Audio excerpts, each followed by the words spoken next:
So this is a quick update on the CAN bus testing between the slave and master PCBs. So I'm using two OBDIIC&Cs, as you can see here. The one at the rear has got an address of hex 150, and that's the slave, and the one at the front has a hex address of 100, and that is the master. And in the middle we have the LTO CAN bus board, and that's just doing its own thing, transmitting away.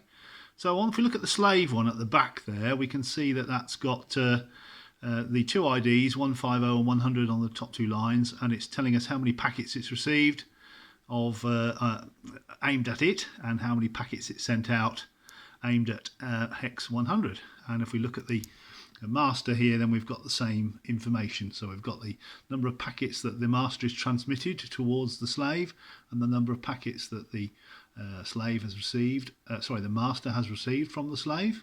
And then we've also got hex 208, which is the LTO BMS ID, and that tells us how many packets have come in from the BMS board while all this is going on. So what we've got here is basically we've got two-way comms going on continuously between the slave and the master, and we've also got the LTO BMS board sat in the middle, transmitting away, and the master picking up those. So I've now managed to sort out the filtering so that the slave, for instance, doesn't receive the BMS board info. It just filters out the commands that it wants, and it just waits to receive information from the master board.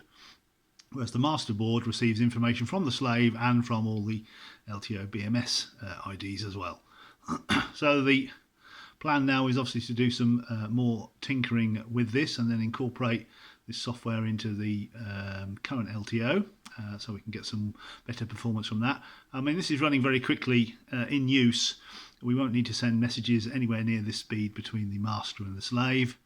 I would think probably once every 50 milliseconds or something like that will be more than sufficient. So it's running about 10 times faster than that at the moment.